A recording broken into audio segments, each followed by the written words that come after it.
Alright guys, this is the third video of the day and me and Peter are gonna react to Murder in the Six Toronto Gang Deadly Gang Wars. So follow this channel, subscribe, comment down below and like the video please. Let's get it. You ready? Yeah.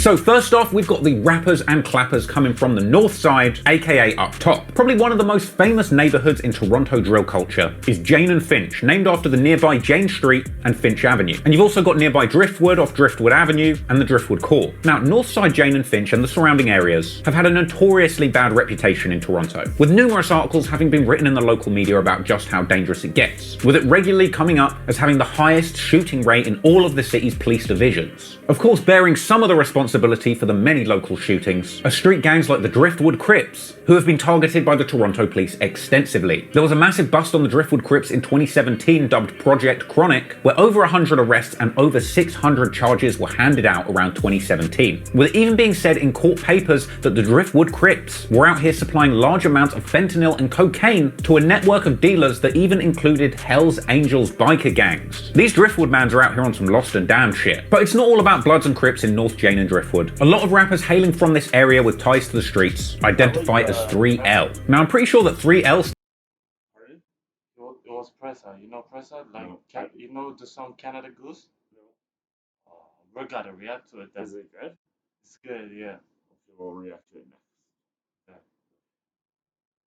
stands for 3 letters, and those 3 letters are SOS, which means shoot on sight. So yeah, you don't want to get cited by these guys. But of course, aside from the shooters, what we're really interested in are the musicians. And one of the first rappers from this area to put their hood on and pioneer original music in the area was Robin Banks. He was pushing a Chicago drill-inspired Toronto rap sound as early as 2014 after releasing the breakout track Don't Try Me, coming along with a music video that featured the local hoods of Jane and Finch and Driftwood extensively. But it wasn't just on the mic where Robin Banks was making moves, because he also started the Up Top Movement record label in an attempt to provide infrastructure and a system for his homies from the same area to also put out music. Now, Robin Banks would go on to drop several iconic songs in the Toronto drill scene, like Next Up, Marley's Off a Molly, Club TT, and eventually the Up Top Movement would even drop their Northside Jane mixtape, introducing the world to a whole bunch of Up Top affiliated rappers who from 2015 have all tried to bring a certain kind of Chicago drill energy to their own Toronto hoods. And in my opinion, a lot of the music that's come out of the city is absolute fire. A lot of these guys have dropped trap bangers with hard beats, rapping about all the street goings on in their local area, telling the world for the first time the realities of life growing up hard in the most dangerous area of Toronto. But of course, naturally, that does mean plenty of dissing and smoking on ops. Anywho, some of the other big names that came out of that Northside Jane and Up Top movement include one of the most talented and most famous names associated with Toronto drill,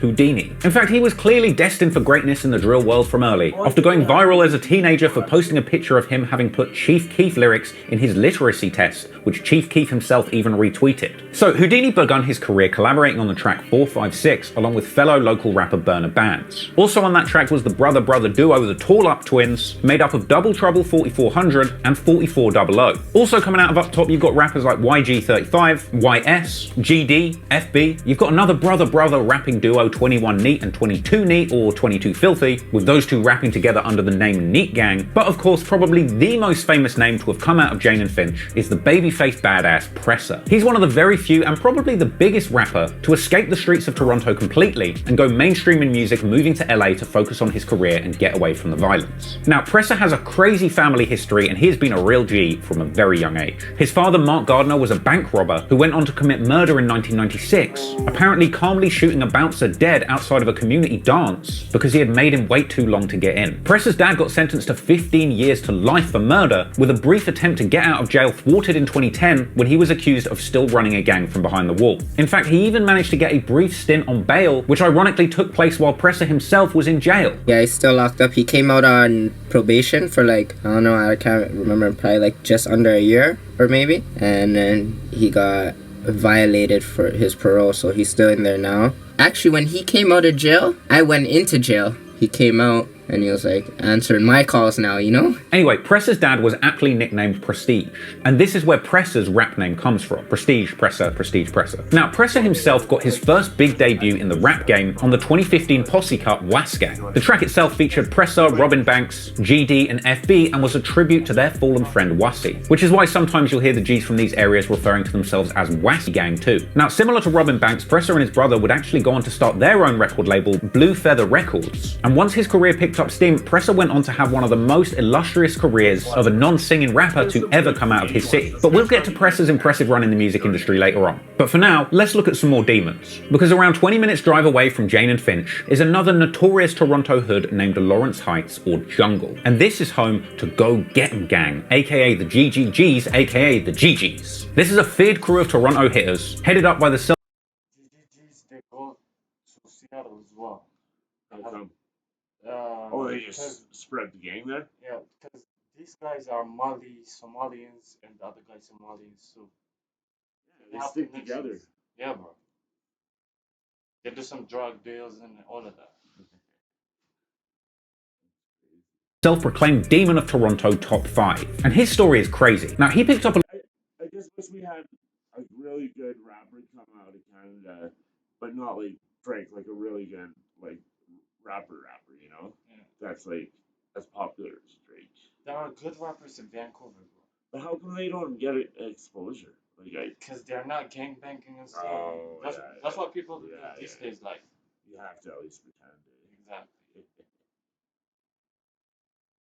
a lot of steam back in 2014, 15, 16, when he was only 16 years old, when the self-styled Shirt Off Shorty dropped the tracks Hall of Fame with Robin Banks, followed by the track Shirt Off on Any Block. You know, his thing was that he had his shirt off all the time. He was Shirt Off Shorty. And eventually, these Shirt Off 6 Hood anthems managed to attract the attention of the 6 God himself, Drake, who would give Top 5 shirtless shout-outs on his IG numerous times, as well as even going as far as to shout out Top 5 on hit songs like his collab with Future Grammy, with that shout-out giving Top 5 a moment of supercharged clout that he reacted to with sheer delight. Drake would go on to drop the short film Jungle, supposedly inspired by Top 5's Hood, and Top 5 himself would end up spending time personally rubbing shoulders with Drake himself. But don't let that sweet shirtless boy fool you. Top 5 is not to be played with. In fact, he would later go on to claim that all that hanging out with Drake was because he was Drake's shooter. If somebody that doesn't like Drake comes to the city, we're taking care of that. You know what I mean? Yeah. I'm a shooter, basically. Yeah.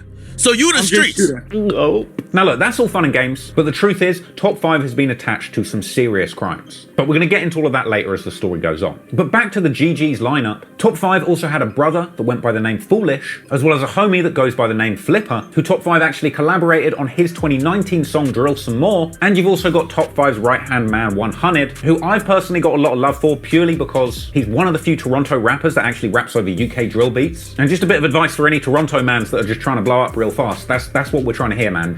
Jump on those Pop Smoke beats, you're going to be popping. Check out 100's track, Pop Out, you'll see what I mean. In fact, while we're on the topic, I also can't forget the GG's top UK shooter, Roadman Shaq. Man's not hot right now. You done know. We're over here, top 5. UK to Toronto team. Pull up, come on, bro. We come, man. The thing goes scrap. But really though, I know there's other Toronto rappers coming out of these areas that I could talk about, but I haven't got all day, and these are the rappers and areas that are going to be relevant to the stories that we're going to be talking about today. So before we get into the dangerous feuds that these guys have had on the streets of Toronto, we've of course got to take a closer look at the opposing crews on the other side of town, down bottom. Don't buy a new car, buy a used rental car instead. Hey, I know what you're thinking. That sounds...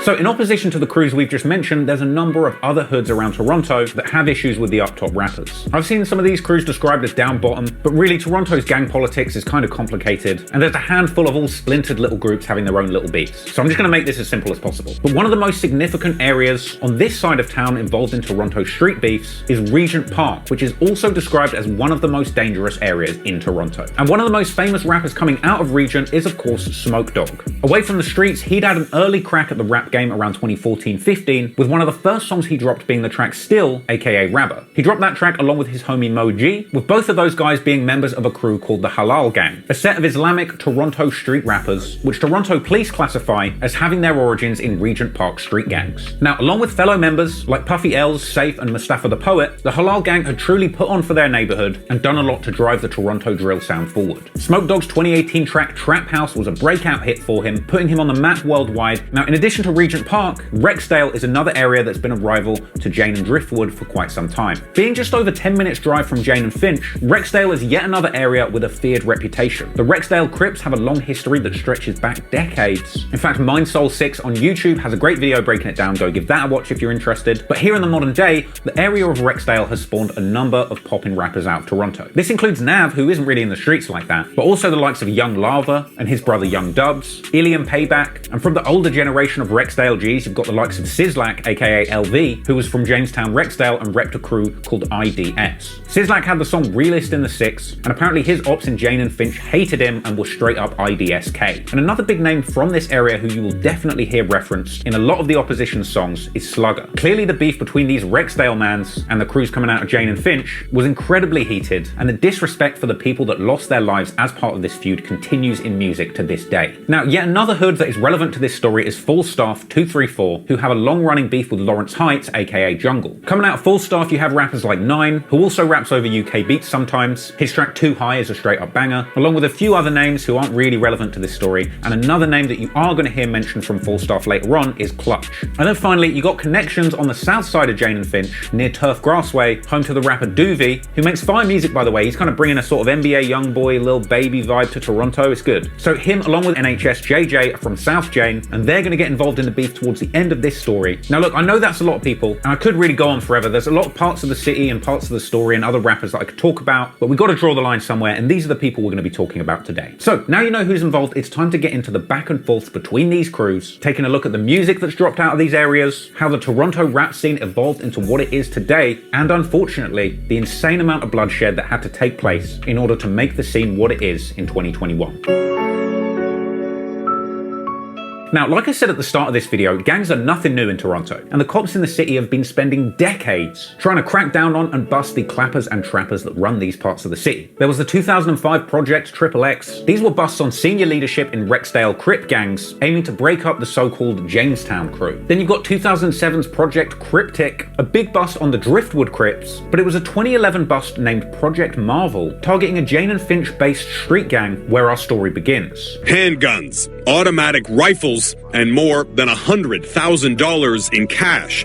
Items seized during yesterday's cross-country crackdown. Yes, in a series of nationwide raids that took around 60 gangsters off the streets of Canada, Project Marvel was the authorities' attempt at disrupting organised crime gangs, running things in Toronto's toughest neighbourhood. The indictment claimed that Jane and Finch gang, the Young Buck Killers, were running drugs, guns and cash all over the city, running the streets so ruthlessly that eventually the cops just had to step in. Around 10 people named in the indictment were young offenders, and this includes a 15-year-old YG and a teenage presser, but it wasn't the teenagers that the cops were really looking to bust. The feds were really trying to throw the book at the senior leadership of the YBK, with the cops' real prize being Presser's older brother, Kemar Gardner, who would later start rapping under the name Boondog. Court documents allege that Boondog was the leader of the Young Buck Killers, calling them a violent gang and crack dealing operation. And things weren't looking good for Boondog. The court documents even referenced a picture that he had taken of himself posing with a bunch of $100 bills spelling out the initials of the gang YBK. That, along with a bunch of other evidence, would make this case incredibly hard to fight, because when Presser's family home was raided, the cops found numerous guns that were linked to shootings that they tried to tie to Presser and Boondog. In fact, when Boondog went to trial, he was even apologetic to the judge, saying that he wanted to set a better example for his younger brother Presser. Sadly, the remorse didn't really do him any favors, and in the end, the judge slapped him with a whopping 10-year sentence for around 14 drug, gun, and gang-related charges around 2015. Funnily enough, during the case, we found out that informants had allegedly told the police that the teenage Presser was actually next in line to run the gang after his big brother. But funnily enough, Presser wasn't even around when all of this went down, because he was already locked up for selling dope from his mother's house at only 15 years old. Yeah, my brother got convicted for organized crime time, the Project Marvel YBK raid. That was 2011, the end of 2011. I was currently incarcerated. Like, I was selling crack through my mom's house and stuff, and I could talk about it because I got convicted for it, you know? Presser ended up doing 14 months for this in a Young Offenders Institute, all the while his brother is getting jammed up and his name is being mentioned in the Project Marvel papers. Presser eventually got out of jail and then had to go on the run for attempted murder, getting caught, doing time, and then beating that AM charge. You were on the run for attempted murder? Yeah. They finally caught you? Yeah, they caught me. They caught me halfway across the other end of the country. I did end up doing like 9 months in jail. I beat the case. So basically, Presser spent many years ducking and diving in the mean streets of Toronto. All the while, people around him, on both sides of the city's complicated gang beefs, are dying in the streets like it's nothing. Presser would lose one of his closest friends on July the 25th, 2015, when his friend Wasi, real name Kwasi Skeen Peters, was on the run for a double murder that occurred less than a month before. Whilst on the run for these charges, Wasi was eventually caught one night by the cops, who found him sitting in a car outside of a Toronto nightclub. Guns were pulled, and sadly Wasi was killed by the police in a firefight in downtown Toronto. Over there, around the corner, there's a vehicle with about 7 or 8 or perhaps more bullet holes in it. According to the SIU, it all happened after 2 a.m. and Like how? You're gonna see Okay. footage from the elevator. He shot 2 guys Mm-hmm. and got into the elevator. He was celebrating, like putting his hands up like this. Yeah. Elevators always have cameras. Yeah, bro. And And around they them didn't always have no has mask, cameras. bro. But he must have already been wanted for other stuff and you. Yeah. But that's when people are the craziest, when they got nothing else to do. Alright, there we go. that's when police officers, approached a vehicle on Peter Street and an altercation started. Now, somewhere during that altercation, a 21-year-old man was shot. 21-year-old Kwasi Skeen Peters of Toronto was shot by police overnight in the entertainment district. He's wanted on 2 counts of first-degree murder in the double shooting in a building on Lisgar Street. Now, Abdouali Abdoulaye and Mohamed Abdouel Diri, both 26 years old, were gunned down in a 22nd floor unit of a building on Lisgar Avenue on June the 28th. Another suspect surrendered to police days after the incident. Of course, the loss of Wasi was devastating for the young guys coming out of the Uptop area. The Tall Up twins honoured his memory with a set of chains bearing Wasi's face, and Presser would later discuss just how hard it was losing Wasi in a moving Vlad TV interview. The loss of Wasi was really the catalyst for Presser's rap career, and as a tribute to their fallen brother, Presser, along with Robin Banks, GD, and FB, would make the tribute song Was Gang. However, while rappers on each side of this street beef begin to make their first significant movements in the music industry, the beef in the street continues on. Because only a week after the murder of Wasi, on the 4th of August 2015, a gunman opens fire in the music nightclub where Drake is hosting an after party for his OVO festival, and this shooting leaves 2 people dead at the scene. It was almost 3:30 in the morning, also flying shots that rang out, sending thousands fleeing. At 2 Even here in Calgary, it's like people are always dying or getting shot at clubs and bars, and it's like, if you know people want to kill you, like, why do you gotta keep going out? Like, it just blows If you my have mind. enemies, stay at home. Yeah, don't go, especially to a nightclub, Yeah, man. because they'll wait outside. That's the place where you're the most vulnerable. Yeah. Fuck. 2 crime scenes, a man and a woman were dead, 3 others injured. The man killed in the club, covered up just beside the pool. Literally, our officers were running towards live fire. Police were right in the thick of it. The deceased victims were named Duvel Hibbert and Aurelia Navarro Fenoy, a man and a woman, and the police actually came out to say after the incident that the male victim was known to them from having been convicted of firearm offences in the past. And eventually the internet detectives over on Reddit's Torontology, which is basically the Canadian version of Chiracology, identified that male victim Duvel Hibbert as Slugger from Rexdale. Now, Slugger was clearly not well liked by some of the uptop rappers like Presser. He would actually go on to disrespect Slugger in one of his biggest songs to date, saying on attachments that Slugger got hit up in the party and did a dance. As well as going on to say in his song Secondhand Smoke that he passes the blunt to the guy that hit up Slugger. Furthermore, other uptop rappers like YG posted up on Instagram saying they were smoking Slugger pack. Meanwhile, following that shocking incident at Music Nightclub, Drake himself would send condolences to Slugger and the city, saying that he is plagued and pained by the violence that continues to escalate in his city, saying that he wants to encourage the new generation to show as much value and gratitude gratitude as you can for the life that you've been gifted, sending his condolences to both of the deceased and all the families who have lost loved ones to the senseless violence that continues in Toronto. Drake is right, the senseless violence going on the streets of Toronto is a true tragedy. But fortunately, as the local music scene developed, people on both sides of the war in Toronto streets were beginning to see a route out of the struggle through music for the first time. In fact, it was also the very same month, in July 2015, that Smoke Dogg would release his song Trap House. This gets him some mainstream attention, with the song eventually getting a French Montana remix that debuted on Drake's OVO Sound Radio. Drake began to show Smoke Dogg love publicly, letting him open up for him on tours overseas, including in the UK where he met grime legend Skepta, with them two recording a fire collab overseas. Meanwhile, the local rappers back up top were also beginning to see their music take off. Robin Banks had dropped his first breakout track Up Next, as well as the solo hits Marley's Off of Molly, and his collab with Top 5 Hall of Fame also picking up a lot of steam. And following the release of Wassy Gang, Pressa also continues to drop music, like the track Black Mask with Big Bills and GD, and he eventually went on to drop the solo bangers like Demi Hana and To Be Honest. But unfortunately for Pressa, in April 2016, the war in Toronto would reach a dark new low, and Pressa would end up catching a serious case, getting charges that would haunt him for around a year and a half, just as he was beginning to make waves in the music industry. But this wasn't just a regular shooting or beating that you would expect a drill rapper to get caught up in, because the details of this crime were so incredibly shocking and serious that it's by far one of the most twisted things I have ever covered on this channel. Were you recently injured in a slip and fall, car accident, or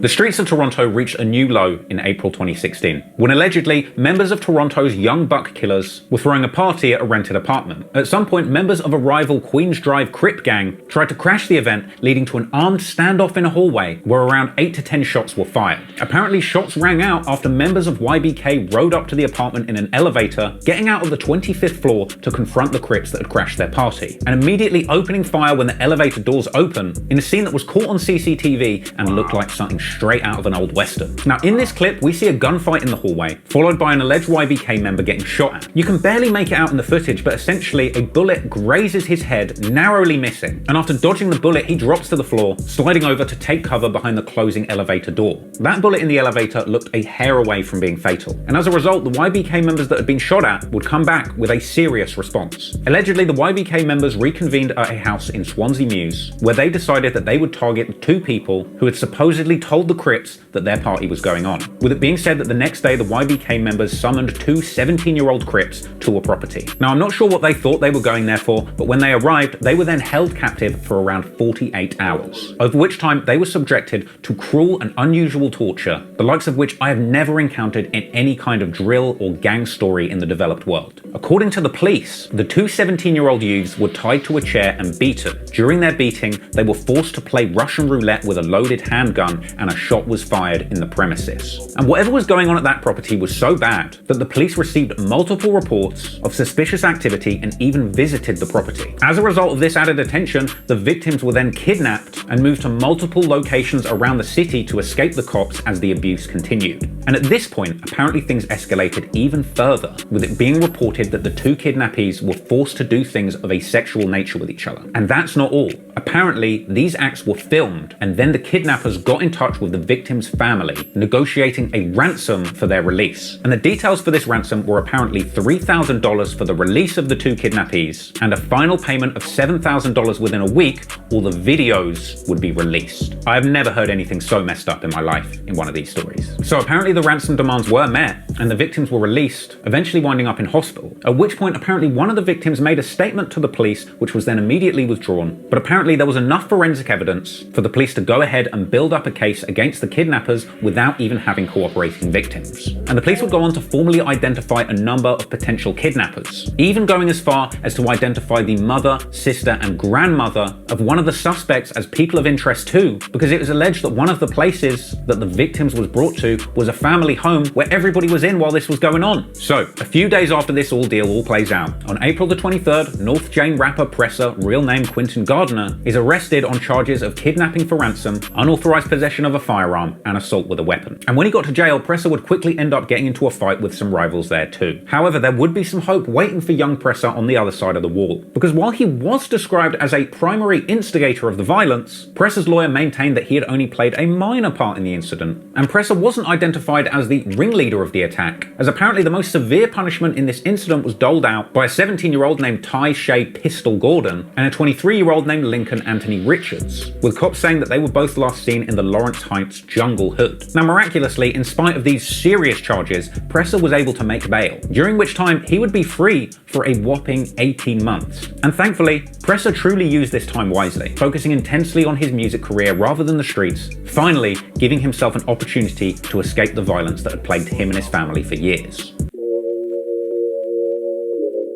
Presser's 2016 track Demihana was still picking up steam when he caught his case. Now that track was actually inspired by Chicago drill songs all about smoking your dead ops, and naturally, it was picking up a bit of steam over in the United States. Presser also dropped the song To Be Honest in February 2016, and when he got out on bail for those kidnapping charges, he just kept on dropping. Tracks like 100 Wassy Bars, John Connor, and Lavish, with these tracks leading up to his 2017 mixtape Press Machine. Then his January 2017 hit Novocaine along with Murder Beats was a hit, quickly picking up the attention of both The Weeknd and Meek Mill. And apparently Meek Mill even tried to sign Presser for a measly $20,000. Tried to sign Presser for like $20,000, and he was going to give him a 10-month leased, like, was it like a Rolls Royce? Yeah, it was a Rolls Royce. Anywho, as he continues to pick up steam, in February 2017, Drake is seen rapping Presser's Novocaine on social media whilst he's in the UK. Now, Presser actually went over to London to network in the music biz, where he ended up linking up with Drake himself, who was out there on a European leg of his tour. Presser even posted up a picture with Drake, along with a caption saying that he had dropped $50,000 on a lawyer. This chance meeting with Drake eventually turned into a full-blown opportunity for Presser to open up for Drake on tour, with Presser opening up for Drake in Birmingham, that being his very first show. But the craziest thing of all was the fact that Presser was even given permission by the court to join Drake touring all over Europe while he was on bail for these serious kidnapping charges. But they let him go, and this really was a genuine opportunity for Presser to go and do something productive and stay out of trouble, and I guess the courts could actually see that for once. So Presser joined Drake on tour along with Smoke Dogg from the opposing hood, leading many to believe that during this time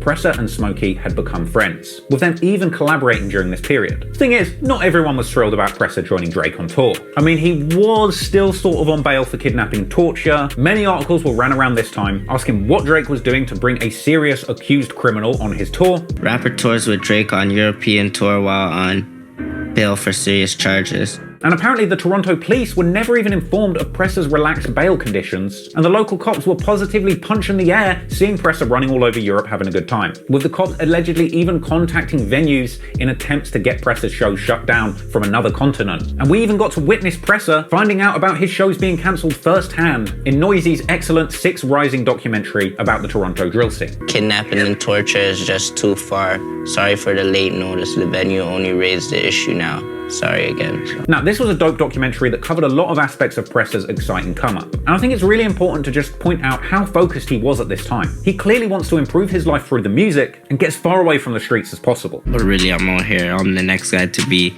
doing it in the industry, you know? Well, what am I doing being a fucking gang member? What does that bring me? Like, you know what I mean? Running around Driftwood Court.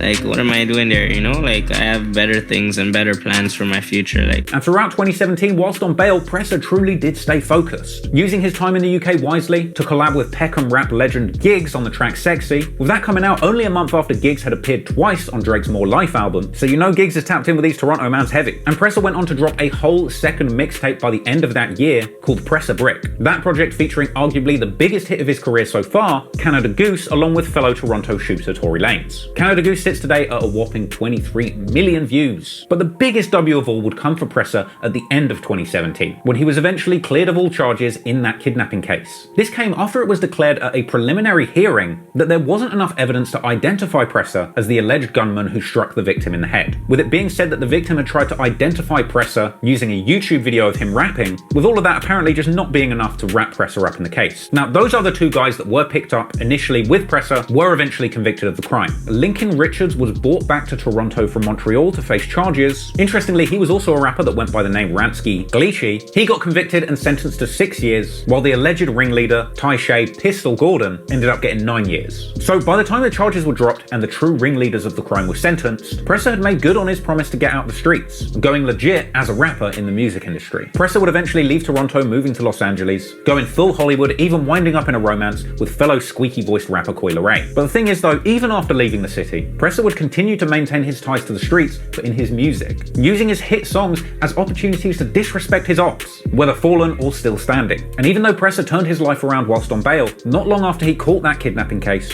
a well-known rival from Rexdale would be murdered, becoming a name that Presser would mention and disrespect in his songs frequently to this very day. I'm talking about Sizzlack, aka the realist in the Six. What happens when the prostate enlarges and the urine channel gets tight? You have an enlarged prostate. Do this 5 seconds.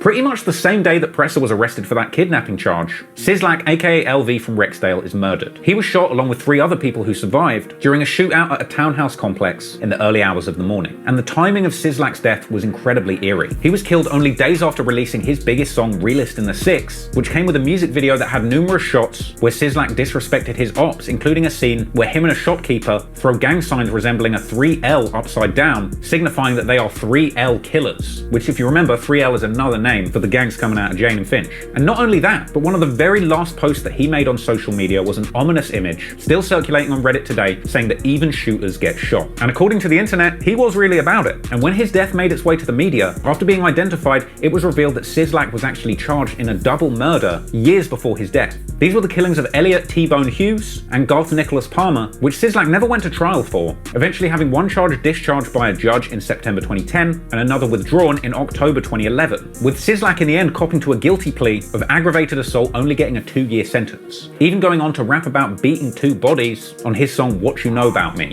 She man caught a body, I beat 2. Now, a lot of the ops have gone on to suggest that Sizzlack only beat those charged because he snitched, with Presser suggesting in his song Attachments that there might be a reason that the ops don't post tributes to Sizzlack on their Instagrams. Thing is though, if you go and look at the court documents for that case, there's no suggestion that Sizzlack made a statement, and frankly, if you look at the details of this case, the crime scene was such a mess, it's no surprise that there wasn't really much evidence to go on when it came to Sizzlack's involvement. So look, I don't know about the snitching allegations, but what I do know is Sizzlack seemed like a pretty real dude, and if the internet's to be believed, he was definitely a feared member. This is probably why you hear the likes of Presser and Top 5 dissing him so regularly, and even going further in what's probably one of the most creative gangland diss methods I've ever seen, as Presser has been seen numerous times rocking a Louis Vuitton belt upside down, because another nickname for Sizzlack was also LV, and wearing the LV upside down is like a secret message signifying that LV got dropped, or that guys that are doing this are LVK, LV killers. And this is a trend that other up-top rappers would adopt, like Houdini, also spotted wearing the upside-down Louis. I mean, you've almost got to give these guys points for creativity. But at the end of the day, the reality of this situation is this is just yet another young man from a tough environment losing his life before he really had a chance to begin it. But if you think that was bad, in the years that followed, the streets of Toronto would truly become a bloodbath.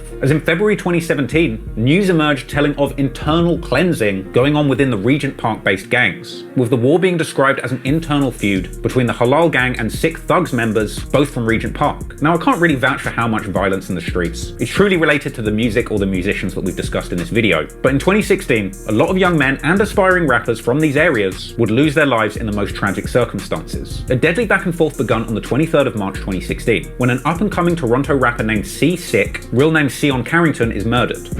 This was the scene last night of the city's latest homicide, where a 29-year-old man was shot dead. City News has confirmed the victim to be Sion Carrington, seen here in this exclusive video from City News in June 2015. Messages on the wall, candles on the ground in this alley on Carlaw near Dundas, where police found the body of 29-year-old Sion Carrington last Wednesday. He died later in hospital. The way this has transpired, it leads us to believe that it was a targeted shooting. After his usual Wednesday duties teaching kids basketball at the Regent Park Community Center, they say he was on his way to a recording studio at the other end of the alley. Investigators say Carrington and a friend were ambushed after getting out of a cab. The friend got away. Carrington was shot multiple times from behind. Then, immediately following the funeral of C-Sick, another man is murdered. He went by Santana, real name Julian Weeks.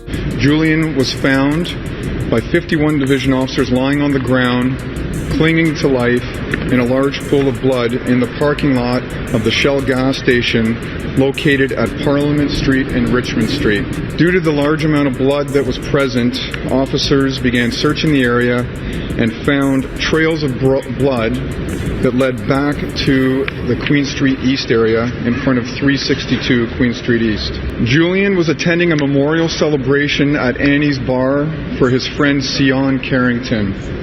Sion was murdered on March the 23rd in the area of Carlaw and Queen in Toronto, much in the same way that Julian was, by a coward carrying a gun. Now, the cops eventually identified a guy named Tyke, real name Michael Teddy Gibson, as the shooter. He was another rapper from Regent Park that had had some early success as part of the duo Turk and Tyke, so he went on the run and was caught a year later in Aruba after allegedly catching another body there. Then, a few months later, another aspiring rapper from Regent Park named Ruck, real name Marcus Gibson, is shot dead at a housing complex near Monroe Street and Dundas Street East, with cops later revealing that Ruck had previously been charged along with C-Sick in a famous Toronto murder case. This was a crazy 2014 shootout at the Garden Chinese restaurant. This was the apparent result of a chain snatching gone wrong that was even caught on video. As two groups of men scuffle in the hallway of the restaurant, guns are drawn and a chain is taken. Now, I probably can't show you that whole video on YouTube, but trust me, it gets heated. Anywho, after returning to their tables, the robbed party tried to confront the robbers, at which point guns were drawn once again, but this time they were used, leaving a man shot dead in a packed restaurant with around 60 to 80 witnesses present. Both Ruck and C-Sick were charged in that case, but beat the case. But within 2 years, they'd both been murdered. Basically, this was not a safe time to be a gangster in the streets of Toronto. The slightest confrontation could lead to tragedy, make a wrong move and it could be your own gang shooting you next, which once again drives home just how much of a dead end the streets are, and just how important it would be for some of these up-and-coming rappers to use music to escape these horrible circumstances. In fact, there's one person in this story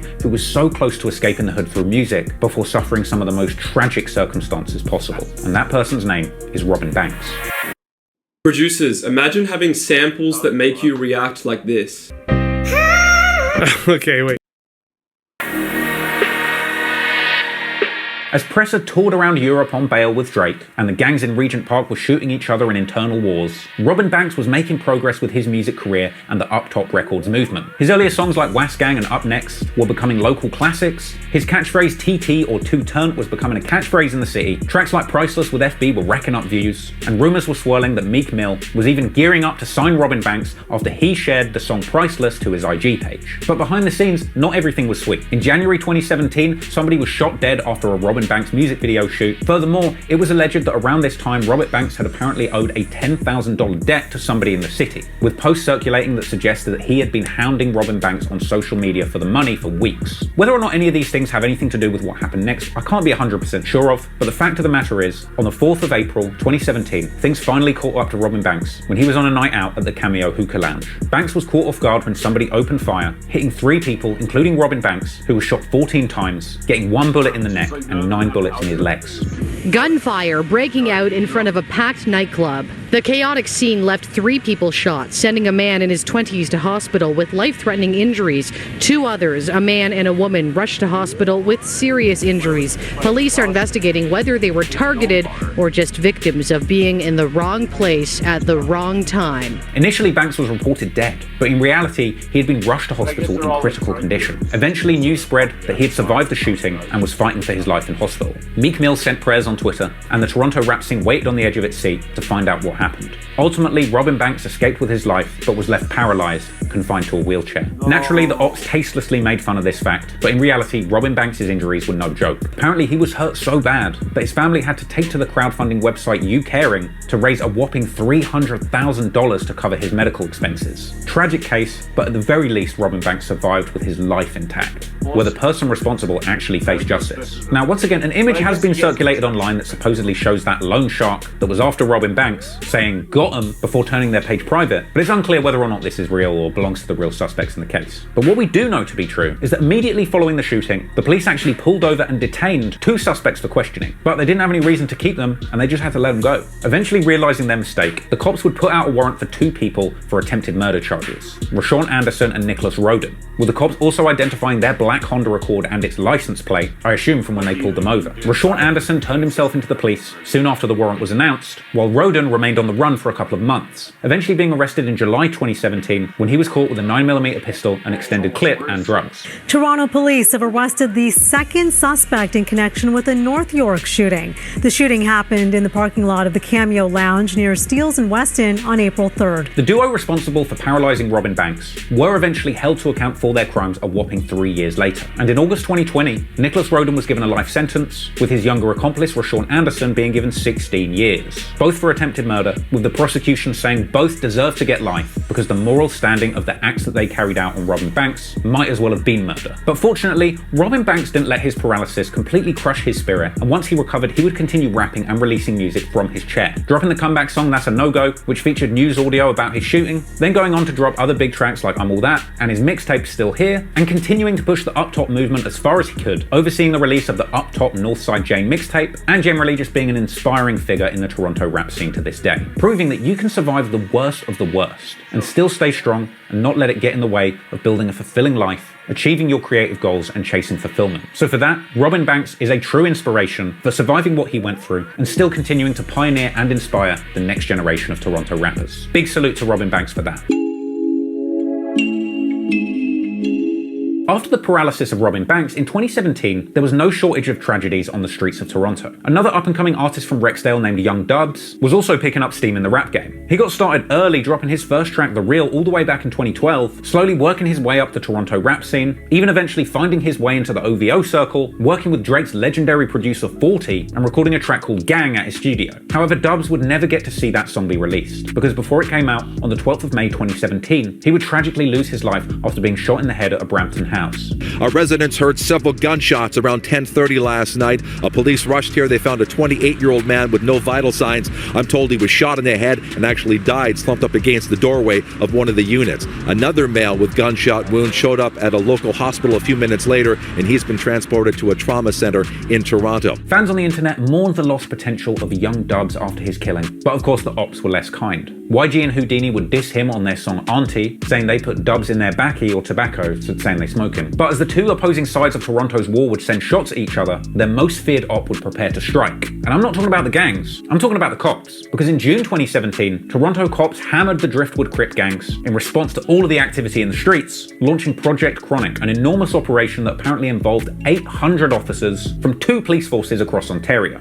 We allege that the Driftwood Crips are a criminal organization comprised of a number of different cells operating throughout Ontario and Western Canada. They have been involved in occurrences connected to homicides, shootings, kidnappings, firearms, and drug trafficking. In total, there will be approximately 120 accused and over 660 charges related to criminal organization offenses, attempted murder, trafficking firearms, kidnapping conspiracies, firearms possession, robbery and drug trafficking, and the drugs included are marijuana, heroin, meth, cocaine, and fentanyl. Yes, the cops truly came down on Driftwood, seizing 200 bullets, 135 grams of weed, 133 fentanyl pills, 18 guns including 2 sawn-off shotties, and $177,000 in cash. The Driftwood Crips were really out here using all the cheats: unlimited guns, unlimited ammo, bonus cash. Hell, I'm surprised they didn't even spawn a couple of comets and have the Fed seize those too. Over 660 charges for around 120 people were handed out in this case, with the arrest being linked to crimes as serious as attempted murder, kidnapping conspiracy, firearms trafficking, and drug trafficking. And while a lot of G's and joints were taken off the streets as part of this operation, unfortunately it wouldn't be enough to stop the violence in the streets. And the next loss would be the incident that turned Top 5 from jungle into a demon. His brother, that went by the name of Foolish, real name Saeed Ali, would be shot in the parking lot of a drugstore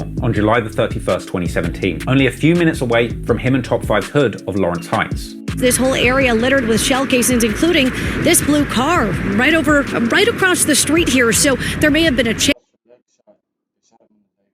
No, is it like an artery? Oh, that sucks.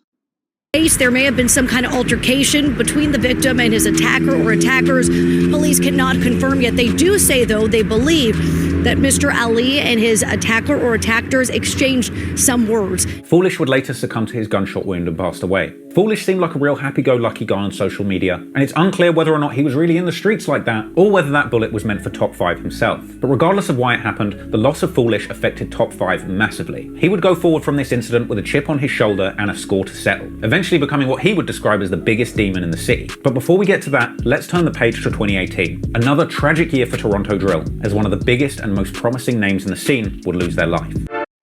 A very strange day is coming to America. In short, a massive and surprising new transition could soon determine the next group of millionaires. Well, before Smoke Dawg was killed, 2018 had already been a wild year for the opposing Driftwood rappers. Back in June 2016, YG was implicated in an attempted murder caught on camera where the victim was allegedly left paralyzed. Another clip that's probably too shocking to show you on YouTube. After being named as a suspect in this case by the police who released the video of the shooting to the public, YG would go on the run, evading authorities for around 2 years, with the Toronto police punching the air, desperate to find their suspect. But YG would eventually be caught in a dramatic scene at the start of 2018, getting arrested as part of a firearms-related investigation in Columbus, Ohio, and being sent back to Canada in the custody of 2 Toronto detectives who paraded him through the airport on camera. Welcome home. Hey, just walk. Very good.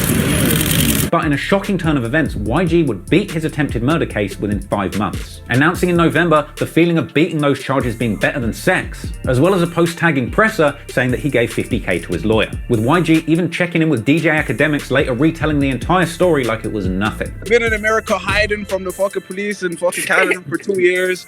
They caught me over there for a shooting. They sent me back to Toronto. I'm so ever since I came out, I've been blowing. I don't know how you do it. Anywho, while Driftwood was celebrating the return home of YG, down in Regent, Smoke Dawg would be celebrating his success. After a long come up off the back of his hit song Trap House, Smoke Dawg was on the way to the top. Fully tapped in with Drake's OVO crew after touring with them, Smoke Dawg was working on his highly anticipated debut album Struggle Before Glory, but his success had been soured by beef in the streets. Particularly a feud he'd been having with another set of rappers from the nearby Alexandra Park area, specifically Casper and K Money, who had seemingly snatched Smoke Dawg's chain and going on to wear it in a music video. In retaliation, their house was shot up and Smoke Dawg had filmed a music video on their block. Casper and K Money actually went to go and slide on Regent Park, shooting into a crowd of people, eventually getting pulled up on by undercover cops who rammed their car, causing them to do the dash. They went on a massive, apparently Zanny-fueled high-speed chase through Toronto, eventually abandoning the whip and running through a construction yard where they were arrested. They caught around 97 charges for this and would eventually plead guilty. Now, both Trap Geek and Hood Chronicles have fire videos about that incident, so go watch those if you want more details about this mad story, but that's not really relevant to what we're talking about today. Because after Smoke Dawg had escaped one pair of beefing shooters that had it out for him, sadly there were others waiting around the corner. And on June the 30th, 2018, in front of a downtown nightclub called Cube, Smoke Dawg would get into an argument with 21 Neat from Driftwood. At some point, guns were drawn, and 21 Neat ended up killing Smoke Dawg, as well as his manager. Smoke Dawg was shot in the head and left dead on the floor for all to see, with shocking images of him on the ground circulating on social media that once again are far too shocking to show you on YouTube. One man died on scene. Witnesses say he was shot in the head, the other taken to hospital where he succumbed to his injuries. The third victim remains in hospital. The man who shot Smoke Dawg, 21 Neat, along with a 16-year-old accomplice, fled the scene in a black tinted SUV and would continue to flee for quite some time, with 21 Neat eventually being captured around a year later in British Columbia, but his 16-year-old accomplice was never found. Anywho, after the shooting went down, the news quickly identified up-and-coming rapper Smoke Dawg as the victim. And again, after the passing of Smoke Dawg, the city would mourn. Some, like Drake, paid tribute to the fallen rapper, The Weeknd posted him on his story, and the current mayor of Toronto, John Tory, even met with Director X, Murder Beats, and Cardinal Official following the murder of Smoke Dawg to try and get a better understanding of the violence that was going on in Toronto's rap community. Smoke Dawg would later be memorialized in the moving short film Remember Me Toronto, made by Mustafa the Poet from the Halal Gang in Regent Park, and featuring interviews with many people from both sides of the city's ongoing feud, with that being put together in response to the fact that 2018 was Toronto's most violent year on record. Now, since Presser and Smoke Dawg had spent time together on Drake's tour, many people thought there might be some respect for him after Smoke Dawg's passing. And for a time, it seemed like there was at least some degree of respect paid to Smoke Dawg while he was alive, but due to the fact that he was murdered by 21 Neat from Driftwood, sides would eventually be chosen and retaliatory incidents would play out across the city and in the music. And over time, numerous up-top rappers would find themselves dissing Smoke Dawg in their songs. Presser dissed him Shame on Dracula, YG mocked the incident on the track Heard of Me with Top 5, and both Top 5 and YG were seen laughing about Smoke Dogg's passing in an Instagram live, with Top 5 claiming to have literally seen Smoke Dogg die in person whilst YG was in jail. I seen the shit on Snapchat, Cuddy. Yo, my nigga! You seen it live on direct? I seen it live! Me and Larry Bird! But yo, big man, I'm trying to tell people I seen the brains in person. I don't know, like, you seen it on Snap, you're in jail, you know? Now, Mustafa the Poet and the Halal Gang are not usually ones to diss the ops, as they're religious, more focused on positivity and the music. But at some point, Mustafa the Poet got tired of people dissing Smoke Dogg after he'd passed, and he began to call people out on Snapchat, saying Smoke Dogg is the reason that a lot of these people even have a platform, so they should keep his name out of their mouth. Dissing Pressa for talking ill on Smoke Dogg, suggesting that Pressa's got a lot of deceased friends to mourn too, mocking his height, and Safe from Halal Gang also went on to share DMs from Pressa, suggesting that Pressa was a fan. Pressa would clap back on Instagram too, mocking Mustafa the Poet, saying that he was a fake Muslim, and even Pressa's big brother Boondog would jump in defending Pressa's height. Anyway, the passing of Smoke Dogg was a massive loss for Regent Park, and in many ways it was a loss for Driftwood too, because they would now be facing more danger in the streets, as well as having likely lost 21 Neat to a long jail sentence if convicted of Smoke Dogg's murder. But tragedy wasn't over for the Neat brothers, because around a year and a half after 21 Neat killed Smoke Dogg, his brother 22 Neat, aka 22 Filthy, also caught body in December 2019, allegedly killing his own friend, another rapper on their label named YS, with 22 Filthy fleeing to Alberta, where he was eventually caught, but not by the cops. Calgary here. Oh yeah. I always hear about people escaping Toronto or whatever and hiding out around here or Vancouver. Yeah. But usually they hide here. But their gang must be here too then, no? Hell no, no. They just have like... But the ops who... Calgary is a quiet city. Yeah, it has like no gangs. Nobody beefing with nobody, so... Yeah, it's safe. Killed him day after Christmas, where he was found dead in the middle of a Calgary road after a wild shootout in the middle of the street. So a sad ending for Smoke Dogg and both of the Neat brothers, and at a certain point it just begins to feel like the entire city of Toronto is cursed. And if your name ain't Aubrey Graham, chances are you're going to end up dead or in prison. And from here, the city just continued from tragedy to another tragedy. After the Neat brothers story ended with one dead and another in jail, another brotherly duo on the other side of town found themselves in the same situation. The brother of Young Dubs, who was killed back in 2011, Young Lava, catches a body in May 2019, allegedly playing a role in the murder of Blaine Grindley at a Rexdale townhouse. He would also go on the run to the United States, eventually getting caught in Minnesota with 67 guns after crossing the border. He would eventually plead guilty to those gun charges to the United States cops, likely having to sit and serve the time of whatever sentence he gets for that in the United States before he can even be sent back to Canada to face justice for the alleged murder. Another sad ending to a tragic chain of events. But as the dust settled on the beef between Regent Park and Driftwood, the GGs over in the jungle of Lawrence Heights would have their block hotter than ever, as Top 5 and his GG enforcer Flipper go crazy in the streets, desperate to take the title of Toronto's top demons, really out here trying to give King Von a run for his money. Look at this powerful turmeric serum, clinically proven to remove dark spots. It contains natural turmeric. Since the killing of his brother Foolish, Top 5 went from shirt off shorty to shoot out shorty, and he appeared to be surrounding himself with the most feared shooters that Toronto had to offer, specifically his homie Flipper from Jungle. He's currently accused of the March 19th, 2019 murder of Jerome Bell, who went by the name Murder. Murder was also a rapper in the Toronto scene, known for rapping Shots Up Mafia, and after this alleged killing, it would take Toronto police around a year to catch up with Flipper, during which time, along with fellow GG Top 5, Flipper would make numerous songs with a lot of lyrics referencing the dirt that he was doing in the streets. There was a track Drill Some More, where Flipper claims that his 30 sent an op to the Lord, saying that the ops might have got one of theirs, but he's gotten 4. He straight up says that he's catching bodies in the Camry, along with more lyrics on the track Drill 6, where he says that he is the Somali catching bodies. But the GGs wouldn't stop there. Only a few months later, another life would be claimed under very familiar circumstances. A teenage driller by the name of Clutch, who was allegedly even the cousin of Top 5, but came from Jungle's op block of Falstaff. Now, Clutch had apparently been clowning the death of Top 5's brother Foolish, who was murdered outside of a Shoppers Mart drugstore. Apparently Clutch posted since deleted clips to social media, mocking Foolish with a shopping bag from the store that he was killed outside of. And so, sometime after making these posts, apparently, whilst on the way home from a night playing video games with friends, 16-year-old Clutch was gunned down in a shooting at 30 Falstaff Ave near James Street, with 3 suspects being seen fleeing in a dark Honda. Everybody in the community clearly came down because we're literally in shock because he's like the most innocent child. The sweetest kid, funny, he's hilarious, does not cause trouble. Following the murder of Clutch, his name would become something of a catchphrase to Top 5, who would say that he was smoking Clutch at any opportunity, whether song lyrics, IG lives, or even interviews with DJ Academics and Presser, where Top 5 is clearly just itching to diss Clutch. Can we smoke on this? Of course! Hey, so we're smoking out the pound then. Yeah. Just don't smoke.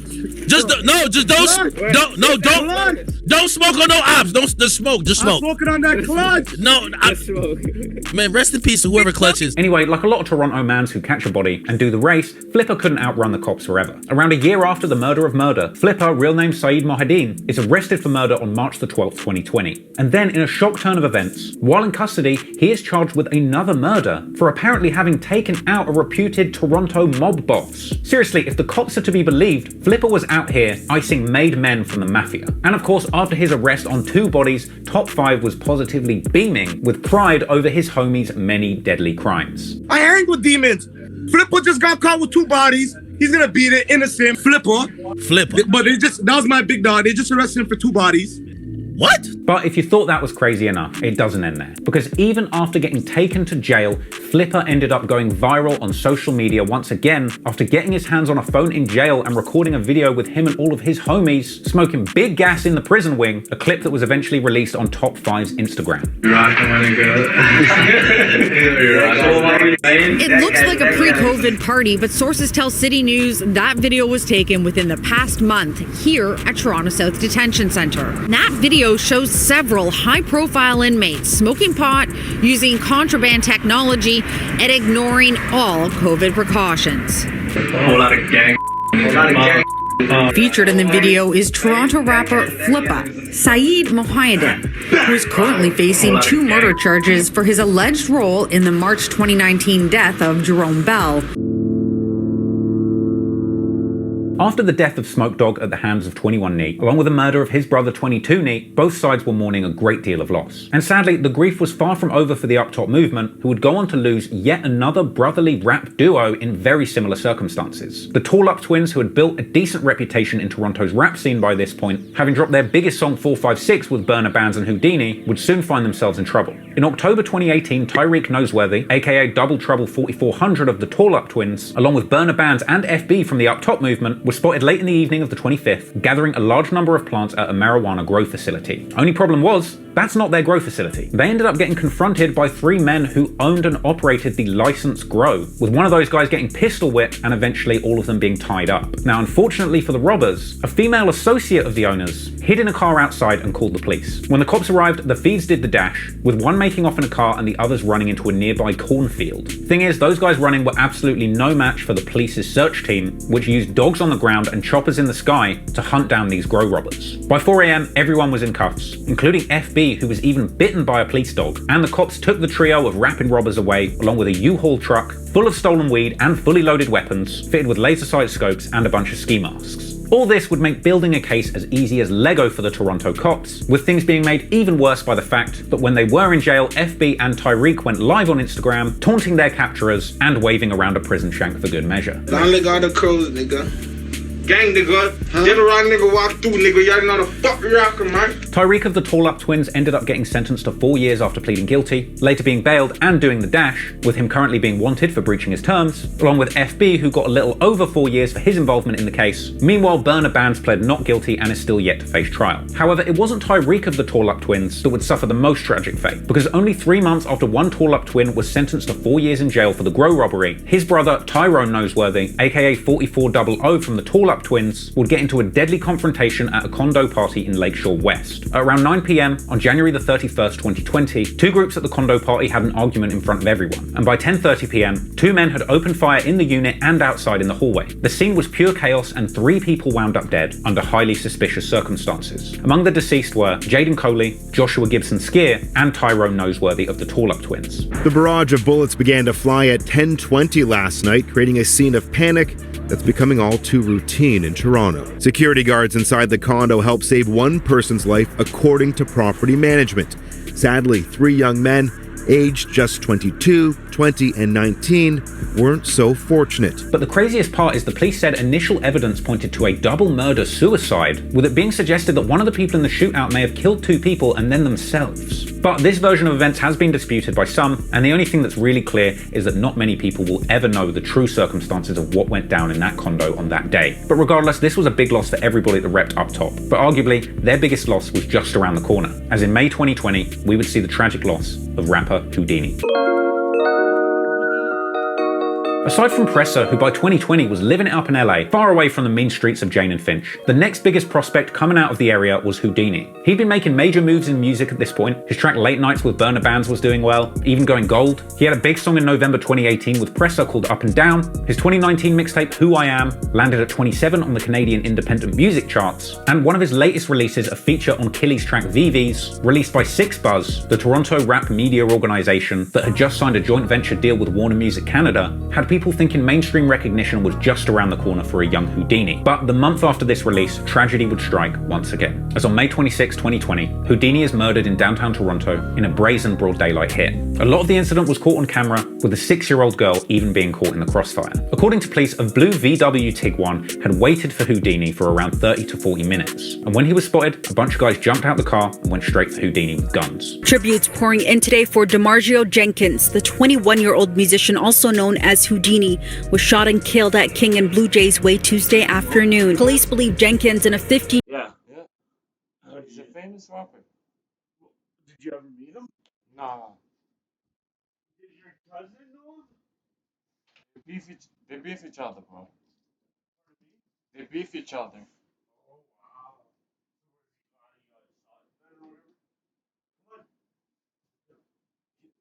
Not from the same gang, but yeah. Houdini died though. A little kid killed him. 15-year-old or 16-year-old kid. For what? Just beef? Yeah, beef. He was in the entertainment district. A little kid, bro. 3 or 4-year-old kid. He almost got caught in a fire, bro. That's what they said. Shit. 6-year-old. Yeah, bro. You can see it in the video. The kid running around and. Oh no way. Yeah, bro. Oh wow. And who was the kid? He's just some random kid there? Well, or did he know someone there? Oh. There was like a patio left to the kid where Houdini got shot at. Maybe that kid ran away from there. 15-year-old male who was injured in the shooting were targeted. The third victim, a 27-year-old woman, was an innocent bystander, according to investigators. Police say the suspect vehicle was parked for nearly 40 minutes, waiting for the two victims to return to their car. This was another tragic loss for the city of Toronto. Big rappers tributed him, like Meek Mill and Tory Lanez, and it's said that many shootings went down in the city following this killing as the war in the streets heated up once again. In fact, things got so bad that Houdini's own memorial service got shot up 60 times in a shocking scene also caught on video. Once again, I probably shouldn't show you that on YouTube. But even more crazy than the fact that the ops tried to shoot up Houdini's memorial service is the fact that people on Houdini's side pulled straps and shot back, with the cops eventually closing in and only locking up people on Houdini's side that were shooting back trying to defend themselves. After being hit in the gunfight and caught shooting back whilst on bail and parole, GD from Up Top gets arrested, as well as Burna Bands, who was still on bail for that Grow robbery gone wrong that he hadn't yet gone to trial for. Anywho, the loss of Houdini was devastating for Toronto rappers once again. Yet another case of a massive loss of potential for one of the city's most promising artists. It's hard to think about how much Houdini probably would have achieved by now had he not been taken from us so soon. I'd love to be able to say that after all of these losses in the streets, that the surviving rappers of the Toronto drill scene would begin to move correctly, going forward with a more positive approach to life. But sadly, that's not the case. And when it comes to negativity, disrespect, and disregard for human life, at this point, there is one man whose name stands above all others in Toronto, and that man's name is Top 5. The cold, it can't be described. It feels as if my bones are hard. I don't know any Canadian rappers other than like Swan members and stuff. But Cardinal is he in a gang or anything? Oh, Cardinal? I don't know. He sucks. Top 5 had been looking for trouble all 2020, being seen on social media pulling up to the basketball court on the op block of Falstaff, dissing dead ops constantly in songs and on social media, and even putting time limit bounties on ops chains, telling DJ Snoopy on live in front of the whole world to see that he would snatch his chain in 7 days. Snoopy, my nigga, your chain's gonna came off. Okay, madam, everybody watching this. Do you want me to take your chain? I'll give us 7 days to take your chain. I promise you your chain. You want a cookie? 7 days. Do it. Do you want to do this? 7 days. Count everybody watching this. 7 days, Snoopy's not gonna have his chain. If you agree with me right now. Do you think we can't do it? You want my chain? You think we can't do it? Do you want to wear my chain? 7 day challenge. Snoopy. Do you want to wear my chain? On my mother's life, I will shit on your chain. I'll put on my chain. Why do you want to read up? Yeah, I know if it's shit on pan things. I will shit on his chain. Yeah, I know if it's shit on pan things, my you. Okay, but agree with me. Do you think I can't take your chain? Listen, what's this gonna do? Don't say what's this. Do you think I can't take your chain? You're not gonna take my chain. I'm gonna take it off my neck and give it to you, and then you gotta make Snoopy, stop switching it up. Do you think I can't take your chain? Go answer. You can't answer my question. You top 5 can't take my chain. A 7 day challenge. Do you want the 7 day challenge? You sure you can't do GGG? It's the 23rd right now. Everybody remember what I told you. Snoopy's chain's gonna go missing just now. Something told me not to wear my chains to the mall today. Luckily I didn't. Someone went and got my pendant, man. They got my brother's pendant. Yes, Top 5 really did take that chain, as well as Snoopy's Gucci hat, which he tossed onto the highway. That's the kind of timing Top 5 was on. All the while, shootings are going on in the streets, including one where 27 shots were fired, hitting 2 people. Toronto police say nearly 30 shell casings were found at the scene when they arrived. 2 men were located with gunshot wounds, one in critical condition and the other with leg injuries. Now, this incident was apparently the shooting of fellow promising Toronto rapper Doovie. He's well known for dissing Houdini in songs, with this shooting coming strangely the same day that he released his banger of a song, Nightmares. Doovie fortunately survived this incident. However, sadly, around a month later, NHS JJ would be murdered. Both Doovie and JJ were from Southside Jane and had been going back and forth with rappers from North Jane and Jungle for quite some time. And following these tragic shootings, Top 5 would gloat even bringing up these incidents on a live stream with DJ Academics, saying some wild shit. What? JJ just got packed. They said, ask Top 5 if Doovie, the hottest in the city. Who's Doovie? He just got shot like last month. That's what I was gonna ask. Yo, Top 5. You don't have to answer it, but the thing that happened with Doovie, was it you, yes or no? No, stop. Yes, DJ Academics' Toronto street streams are so wild, he's got to step in to make sure nobody cops to any crimes. And that would be pretty hard considering the fact that Top 5 would regularly jump on stream with Academics to lay out all of the street goings on that had been happening in Toronto. Let me tell you what happened in Toronto. Bugs, you know Bugs, right? Yeah. He got a Legos. Oh, Right. There's a next rapper named Snoopy. You could go on YouTube. I took his chain in the mall. You took his chain? And I told him I'm going to take it in 14 days on live. And I got it on the 9th day. There's like 7 artists in Toronto that all got shot. And like all got Legos. You know what I mean? Yo, you terrorizing the city. I'm a fucking demon. Academics even went as far as to get Top 5 and Doovie on the same stream, and the resulting argument between these two dissing each other's dead homies was chilling. You're a snitch, kid. You got a Legos, fam. You're a snitch. Your bro died off of a Legos. What the fuck? JJ just got packed. Doovie, you're a snitch. JJ!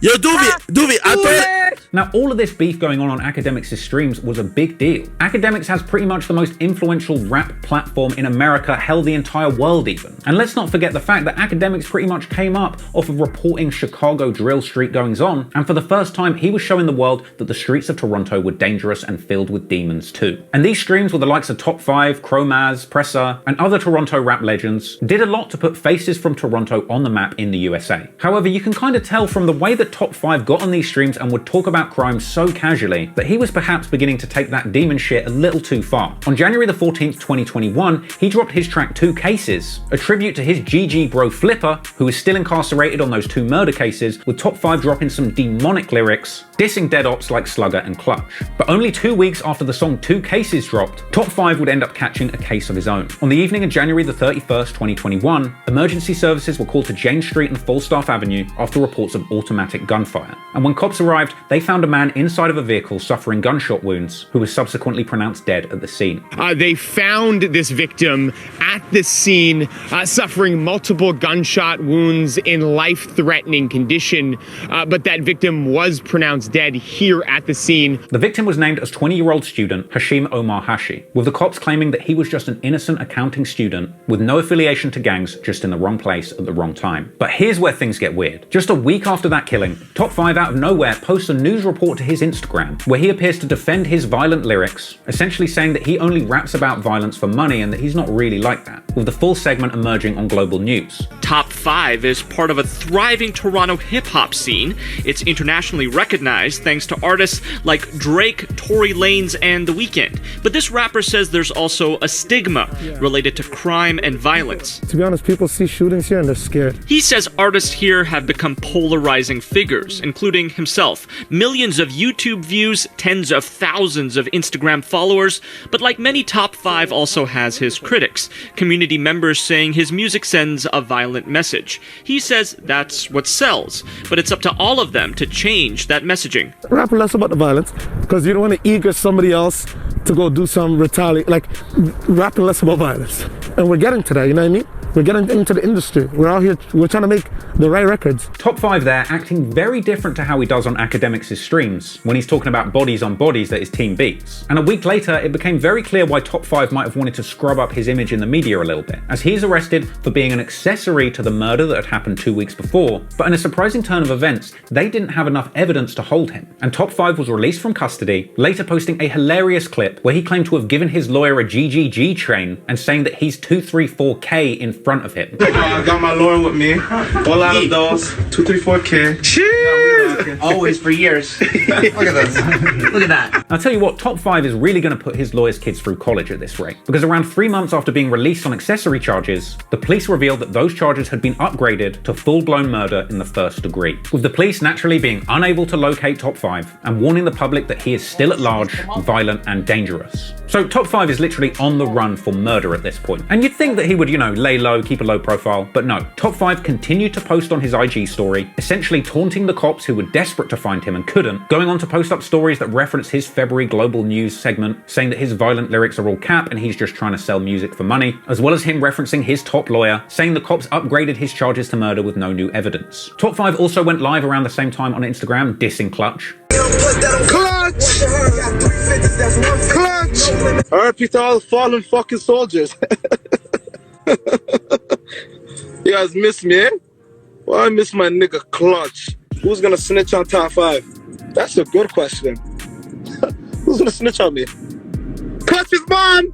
Top 5 went live again on the 22nd, defending himself, saying he didn't do shit. All the while, people are piling in the comments saying Toronto police are punching the air right now. Oh my god, run away, Top 5, run. Run, baby, run. Run. They can't catch you. Like, I ain't do shit.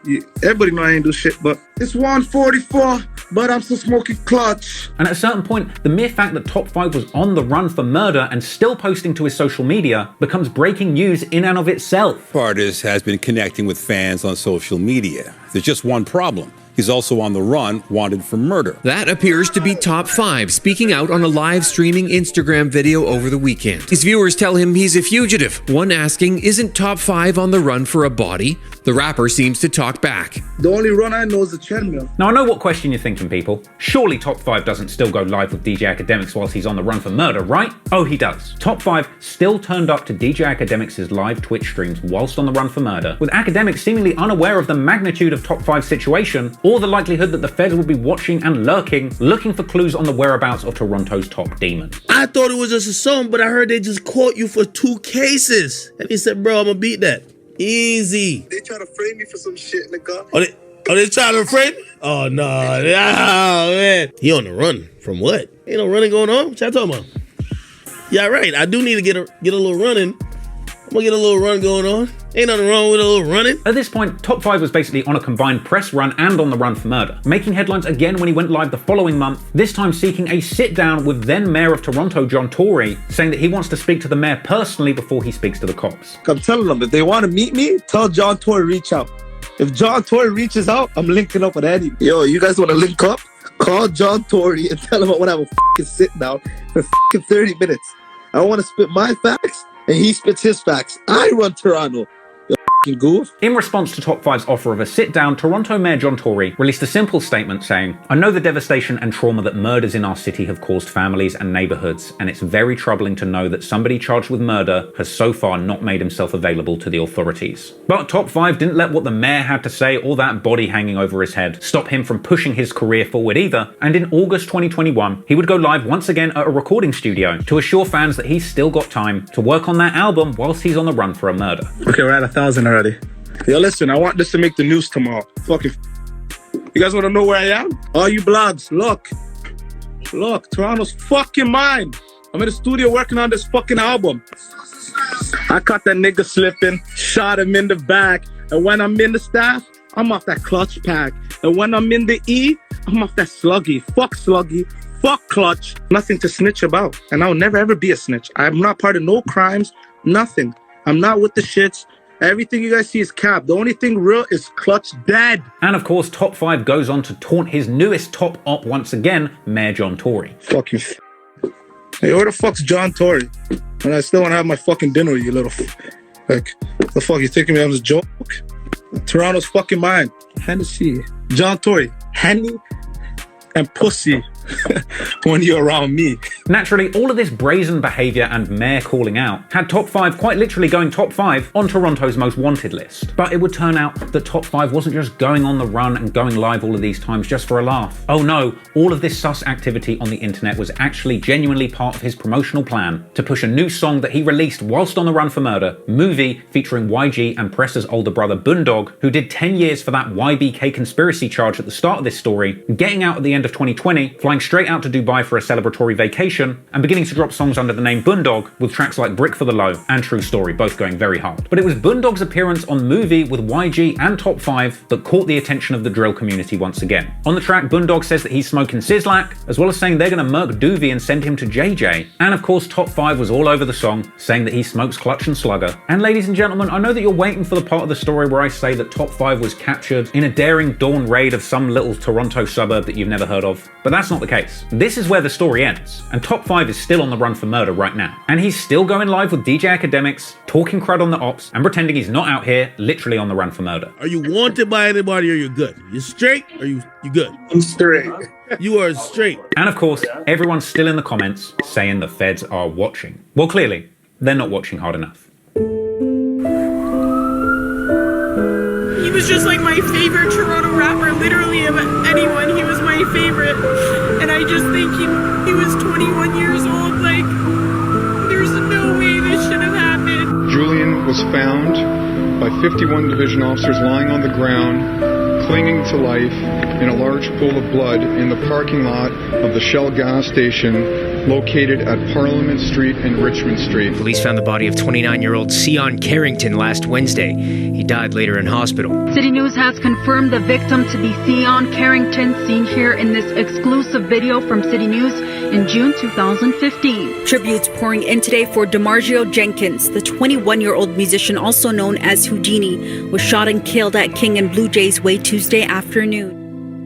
Look, I've said it before and I'll say it again. There really isn't anything cool or glamorous about the gang lifestyle. You might enjoy the songs, the style, the culture, and the lingo that comes out of the roughest, meanest streets in each country around the world. But the reality of life in gangs is nothing but death, pain, loss, injury, and missed opportunities. It hurts to imagine how different things could have been had each side of this feud not lost so many people with so much potential. Smoke Dogg could have been one of the biggest and greatest rappers to ever come out of his city. Houdini's potential was enormous. You could tell from the talent in the songs that he had released that he was clearly going to go far. But when you're tangled in the streets that deep, no amount of talent or toughness will save you. The smartest thing you can do is get as far away as possible from the area that causes you the most danger. Chief Keef had to escape Chicago to stay alive, and it looks like Presser has gone on to do the very same thing, moving to LA to chase his dream in music, and frankly at this point he is just simply lucky to still be alive after all of the crazy shit that he has been through and around in his life. Over the course of this story, I came across a great clip on Reddit's Torontology where Mustafa the Poet summed up the scene well. It doesn't matter what anybody says,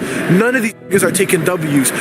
It's funny because a lot of these pieces want to be like, who took the bigger W? No one took a W, bro. Everyone took an L. Everyone has, and it's true, it's sad, but yo, everyone has dead, bro. Everyone has in jail.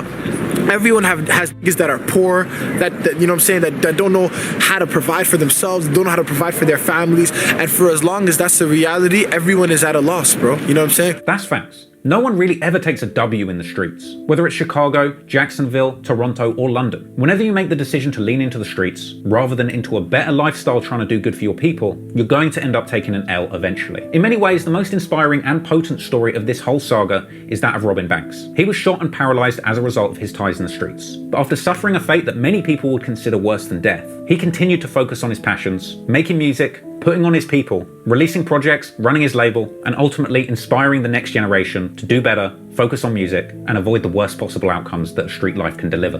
A lot of people don't have what it takes to go through what Robin Banks went through and continue going forward. So if Robin Banks can pull through and continue to be a positive inspiration to the city, even after going through one of the hardest losses imaginable, then what's the excuse for the next teenager coming out of Driftwood, with their whole body and brain intact, their whole life ahead of them, and an opportunity to do better than the people that came before them? I hope the next generations of guys coming out of the challenging blocks of Toronto don't have to go through what the previous generation had to suffer through to build this amazing music scene from the ground up. It was a long bloody road to get to this point, and all of the names that you've heard over the course of this story, dead or alive, played their part in building up the Toronto drill scene from nothing. It's because of them that the next generation of young men growing up in the tough areas of Toronto have a shot at making something better of themselves. I just hope that that next generation doesn't blow it. This story meant a lot to me, I hope it meant a lot to you, and thank you for watching. If you enjoyed this video, please consider supporting me.